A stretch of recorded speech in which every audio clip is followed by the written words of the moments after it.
With the advancements of AI in our photography world, sometimes it's hard to tell if it's AI or not. I'm going to go over a few things to look for when you're looking at an image to help determine if it's AI generated or real photography. Is it AI? Coming up.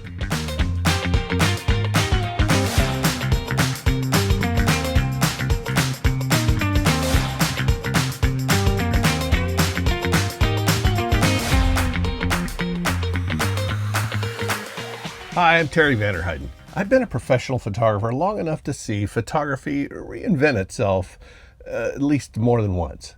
From film to digital, and then with digital, unlocking the power of Photoshop. And then once Photoshop entered the picture, suddenly you could create the image you originally saw in your mind, and not just what the camera captured. Now, here comes AI into the picture. No pun intended. There's no question AI-generated images and videos are getting better, and they're improving at a blistering rate. But they're not perfect, not yet.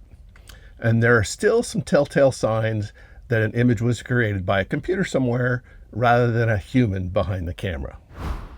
Now, I'm not a forensic AI expert. I'm a professional photographer. I've been a Photoshop power user since the very beginning of 1990. That gives me a pretty solid foundation for spotting what's real, what's artificial, and what lives somewhere in between.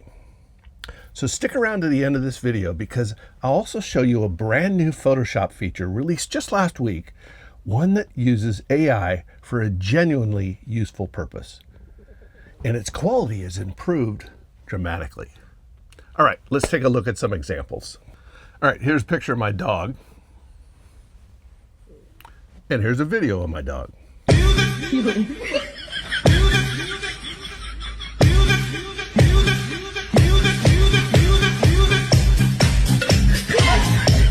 Now I know that this is AI because I've seen my dog dance and he doesn't have near this good a rhythm.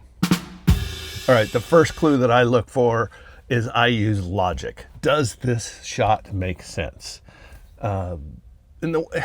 Let's take a look at some examples and I'll show you what I'm talking about. So here's here's the raw image of this. This is shot in Yosemite. This is Yosemite Falls, and I just did a little raw conversion to just lighten up some of the greenery is all. So this is what it actually looks like when you walk down the lane going to Yosemite Falls. However, the other day I saw this posted. And sure enough, they have Yosemite Falls. Nice little moon bow going. It's coming down all nice and perfect. And then look, we've got all these trees that are, the autumn colors that are bursting out all over. And of course, we even have a little home that's built at the base of Yosemite Falls. How quaint. So obviously you look at something like this, and particularly somebody like myself who's been to Yosemite many times, to see something like this, it's kind of like, come on, what are you doing? And and I don't really care. If somebody wants to do an AI art piece, great. That's fun. Enjoy yourself. And then post it. If you want to post it and say, hey, this was an AI generated art piece, so much the better. But I'm not necessarily sure you have to. It's an art piece. However, what I dislike is when somebody posts an image, and I saw one very similar to this that said, I got up every morning for 3 months to capture the perfect light for this. And if you get up and try to be a little more ambitious with your photography, you too can get images like this. Now therein lies the problem. Kind of the presumption that they're a better photographer or work harder to get these images, and that's the part I do have an issue with. So one of the things you want to look for in your obviously logic. So here's a picture of a woman that is holding a bunch of flowers standing on the surface of the moon. So we can obviously say, okay, she's probably not standing on the surface of the moon, or maybe that's a background picture or whatever. There's the logic part of that. But as we look closer, we can see that AI still has a difficulty with hands, particularly hands that are folded. We can see here, if we look close, we've got a finger that kind of melds into another finger and a fingernail that pops out over here. So it's a little bit weird. So when in doubt, look at the hands and see if there's a telltale giveaway there. Now, you're not always going to get the giveaway of something like this, but occasionally you'll see that as well, where AI totally messes up and adds an extra finger. So here's one of my favorites. I see this every year, and it usually happens around February because people are heading up to Yosemite to shoot firefall, which is that unique experience that actually is true, where the light comes in at a particular angle in February to light up a waterfall that isn't always there. But this is Yosemite Falls, and again, I'm no astronomer, but I don't think that the moon, this would be directly north, and I don't know that the moon ever sets directly north. Now, maybe I'm confused there, but let's say it sets right there, and this is the exact position that it sets, maybe once a year or something like that. Well, if it did, then very logically, the light coming off the moon isn't going to light up the waterfall that's in front, right? If the moon's back here, there's no way that it's going to be lighting up this waterfall with that same tone and whatnot. So this is obviously something that somebody made up, and I see this every year, and it's like, okay, well, this isn't the firefall that I'm going to go shoot, and it's not this perfect little spot that you can ever find. So that just doesn't work. Another thing that's happening with images today are when you look close at them, sometimes the resolution gives it away. So we have this goose in the water, and now what we're going to do is I told AI to go ahead and put in an alligator in the water. And look what it did. It shortened the reflection of the goose. And also, if you look close, this is a pretty low resolution shot of this alligator, certainly compared to the resolution of this goose. So I shot the goose. I didn't shoot the alligator. But if you wanted to build your own, that would be a better way to go. If you're going to build your own type of a combo, you could probably do a much better job. So here's another version that I ask it to do, and there's an alligator coming by here. Now this is a little bit better in terms of its resolution, but not a lot. So you kind of take it for what it's worth. And so I usually will look at the resolution of things to try to determine if that is an AI issue at all. So what do you think about AI? Leave a comment in the comment section. I read and respond to all the comments in the comment section. So let me know what you think about AI. We know it's here to stay. There's no guarding against that. But how is it going to affect you in the future, and how do you think it affects your photography? I personally, there are things about it that I like and some stuff that I think is kind of silly. But everybody has their opinion, so let me know what yours is in the comment section. So I saw this picture posted recently of, I believe that's Bridal Veil Fall in Yosemite National Park. And the reality is that Bridal Veil is here. And in order to light this up, the only way you can light this up is with sunshine coming in directly from this direction. It'll be sunset light that would light that up, not morning light. And of course we have this. They've of course added some trees. They added the river in front because there is no river in front. There's just ground in front. And so this is obviously a clearly made up shot. You know, you'll see people on Facebook and whatnot, oh, what a spectacular shot you've done. But the reality is this is just all fake. So in this image here, I took this image and I made a selection of it and then put it on its own layer, asked Photoshop to have this bird landing in a spring blossoming tree. And of course it did just that. But one of the things that Photoshop does really well is when you have something like this, you can also ask it to harmonize. And that's something that will make it look a little more realistic. And you're asking Photoshop to look at everything, use some AI, and harmonize this so it looks more realistic. Let me show you the steps of how to do that.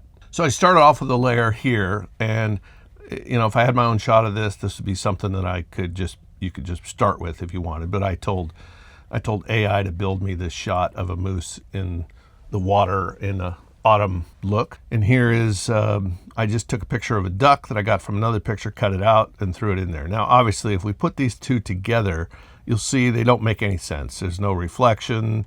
There's no, the resolution on this moose is much lower than the duck, obviously. But what you can do is take this image, and when we go to our contextual taskbar, that's this bar here. And of course, if you want to find it, you can always go up to Windows, pull down and go to contextual taskbar. But there's a little button here called harmonize, and a lot of you probably haven't ever used this before, but when you're ever doing a comp and you put your image in, try this. Click harmonize on your image, on your new image that you've added, and you're telling Photoshop, with this new piece that I've added to this image, I want you to harmonize it so it looks realistic with all of the other parts of this image. So let's go ahead and see what it does. Look what it did. It was pretty cool. It added a reflection. It actually added some tones of light, and look, we've got a couple of different versions of it depending on what looks most realistic, but it actually did a pretty decent job of harmonizing this picture into the picture of the moose, which we know is an AI generated moose picture, right? So this is a pretty cool thing that Photoshop offers in the harmonization. So if you like this kind of content, take a second, hit that like button, and remember to share the video. If you like this sort of thing, share this video. And this is one of those videos that a lot of people might enjoy as opposed to just photographers. So now let's get back into Photoshop. Let me show you a new feature that Photoshop just released last week that I think is pretty cool. All right, let's open up a raw image here in Photoshop. And of course, when you open up a raw image, it'll give you all the different options like you'd have in Lightroom. So we can bring the highlights down a little bit. We can lift the shadows if we'd like. Overall exposure if we'd like to bring that up. Doesn't really matter for this because this is what we're just doing. You also have the ability, of course, to go in and mask out the sky and, you know, make that darker if you like. Anyway, so this is just the similar image here that we're going to do this. So let's go ahead and open it up. This new feature that's been improved in Photoshop is the generative expand. So if we get our crop tool, and let's say we'd like to make this shot a little wider, bring it out this way, bring it out this way a little bit. So now we have this new crop that we want to do, and so we're going to ask Photoshop to fill in all this white area. So we hit generative expand, and we come over here, you've got this FI. This is the model that you're going to be using to actually do this work, right? This is the AI model. So let's go back to October of 24, the last time this was updated. Click on that, and let's go ahead and hit generate and see. This is what we've been using all this time for generating this type of an image.